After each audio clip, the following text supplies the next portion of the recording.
میخوایم پس بگیریم از دست ضحاک، از دست دشمن و میخوایم پدر ایرانو برگردونیم همگی با هم به وطن.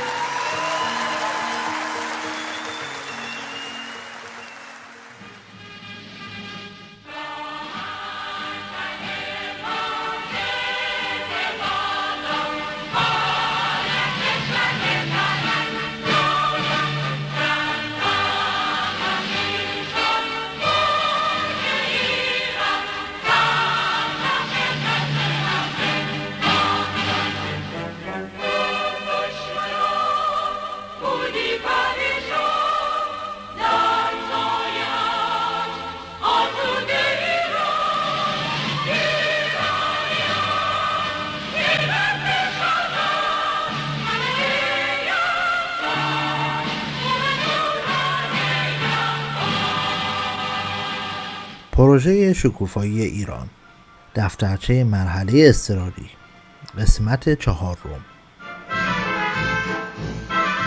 بخش 5. حفظ عملکردهای اساسی. دولت انتقالی با هدف تثبیت کشور تلاش می‌کند عملکردهای حیاتی را بدون وقفه حفظ کند.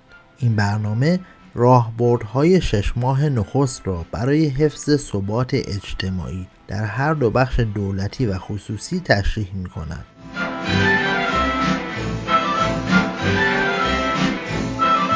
اهداف: تضمین ارائه بدون وقفه خدمات ضروری، تثبیت اقتصاد از طریق حمایت از صنایع کلیدی، حفظ نظم و قانون برای جلوگیری از ناآرامی‌های اجتماعی. اولویت‌های اصلی در بخش امنیت غذایی، تضمین دسترسی مردم به اقلام غذایی ضروری. در بخش مدیریت زنجیره تأمین، تداوم فعالیت زنجیره‌های تأمین کالای اساسی.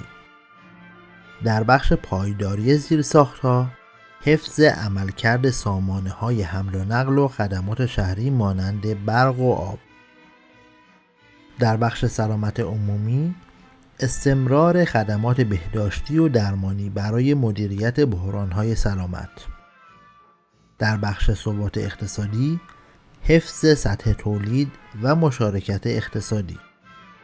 در بخش خدمات عمومی، تداوم ارائه خدمات ضروری دولتی مانند پلیس و اورژانس. فرضیات: همکاری و کمک منطقه‌ای و بین‌المللی فراهم خواهد بود. ذی‌نفعان کلیدی با دولت انتقالی همکاری خواهند کرد. زیرساخت‌های اساسی پس از سقوط رژیم آسیب جدی ندیدند و کارگران صنایع کلیدی و ضروری به فعالیت خود ادامه خواهند داد. اقدامات: همکاری با بخش خصوصی برای تضمین تداوم عملکردها، تسهیل واردات کالاهای اساسی زنجیره تأمین غذا مانند خوراک دام، مشارکت با تأمین کنندگان داخلی و بین‌المللی برای واردات غذا در صورت کمبود مانند همکاری با برنامه جهانی غذا WFP. در رابطه با زیرساخت‌های حمل و نقل و لوجستیک، ارزیابی فوری وضعیت جاده‌ها، خطوط ریلی و فرودگاه‌ها و شناسایی مسیرها و زیرساخت‌های اولویت دار برای بازسازی در صورت تخریب گسترده. همکاری با شرکت‌های خصوصی حمل و نقل و لوجستیک برای تضمین تداوم فعالیت‌ها. در رابطه با خدمات شهری و زیرساختی، برای جزئیات بیشتر این بخش به بخش انرژی مراجعه شود. ارزیابی احتمال کمبود و تدوین برنامه‌های جایگزین. شناسایی صنایع و مراکز حیاتی مانند بیمارستان‌ها برای اولویت دهی در تأمین برق و سایر خدمات حیاتی. همکاری با شرکت‌های خدمات شهری برای تضمین عرضه مداوم. اجرای طرح‌های اضطراری برای مدیریت اختلالات. شناسایی و توقف مصرف انرژی فعالیت‌های خاص وابسته به جمهوری اسلامی و سپاه مانند استخراج بیت کوین که موجب کمبود انرژی شده و به نفع عموم مردم نیستند. ترویج صرفه‌جویی در مصرف انرژی در سطح جامعه از طریق ابزارهای اقتصاد رفتاری.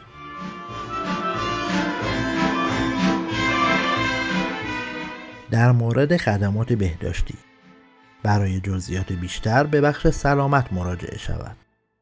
همکاری با نهادهای بین‌المللی سلامت مانند سازمان جهانی بهداشت برای تأمین فوری دارو و تجهیزات پزشکی در مواقع ضروری. همکاری با بخش خصوصی برای تداوم فعالیت مراکز درمانی. تسهیل واردات دارو و تجهیزات پزشکی.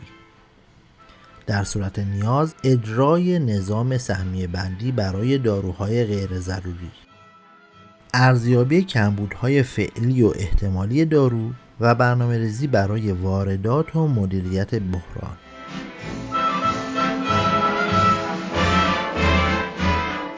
در رابطه با خدمات عمومی، استقرار نیروهای امنیتی برای حفاظت از زیرساخت‌ها و تأسیسات عمومی.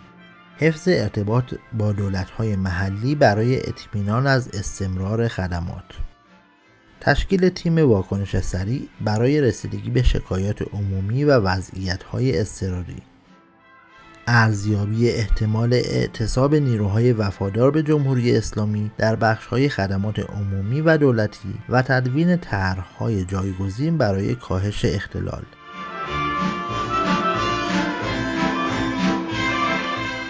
در رابطه با امور دانش نهادی، دیجیتالی سازی اسناد مهم دولتی و پایگاه‌های دانشی. ایجاد سیستم مدیریت دانش برای تسهیل اشتراک گذاری اطلاعات.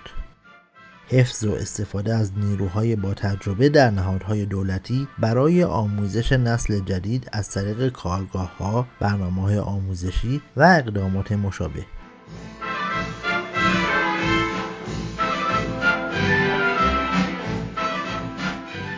توصیه‌ها: ایجاد شراکت راهبردی با سازمان‌های بین‌المللی برای دریافت کمک‌های فنی و مالی. همکاری با جامعه مدنی، سازمان‌های مردم نهاد و بخش خصوصی برای تداوم عملکرد. بهبود راهبردهای ارتباطی برای اطلاع رسانی شفاف و جلب مشارکت مردم. تقویت ساختارهای حکمرانی محلی برای اجرای مؤثر برنامه‌ها.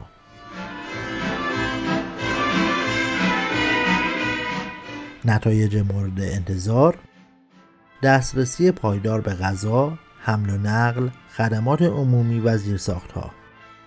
کاهش اختلالات اجتماعی و افزایش اعتماد عمومی به دولت انتقالی. حفظ دانش و تجربه نهادهای دولتی.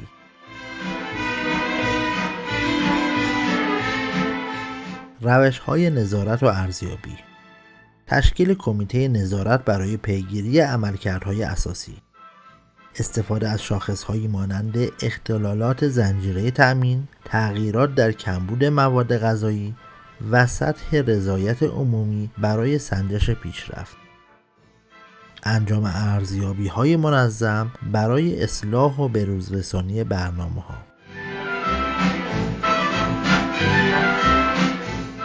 چالش‌های سیاسی پیش‌بینی شده: احتمالاً مقاومت گروه‌های مخالف دولت انتقالی. احتمال عدم همکاری از سوی دستگاه‌های بوروکراتیک موجود. احتمال بی‌ثباتی سیاسی که می‌تواند بر تخصیص منابع و تصمیم‌گیری‌ها اثر بگذارد. راهکارهای مقابله با چالش‌های سیاسی: گفتگوی فراگیر، تقسیم قدرت، عفو عمومی، ارتباط شفاف، استفاده از چهره‌های تأثیرگذار، مشوق‌های ماندگاری، شرح وظایف روشن، آموزش، حمایت از افشاگران، گذار تدریجی، چارچوب‌های حقوقی موقت، نظارت مستقل، گزارش‌دهی عمومی، تیم‌های واکنش سریع، حل و فصل منازعات. میراث پرشکوه کهن آینده‌ای باز هم پرشکوه‌تر از گذشته خواهیم ساخت. من پرچم شاهنشاهی ایران را افراشته و پر افتخارتر از همیشه به شاهنشاه آینده ایران خواهم سپرد و او نیز آن را همچنان پر افتخار و افراشته به دست جانشین خود خواهد داد. ایران جاوید روز به روز سرافرازتر. ای پرچم خورشید ایران، تو افکن بر روی این جهان، یادآور از آن روزگاری کآسود از برق تیغت هر کران. در سایه‌ات جان می‌فشانیم، از دشمنان جان می‌ستانیم. ما وارث ملک کیانیم، همیشه خواهیم وطن را از دل و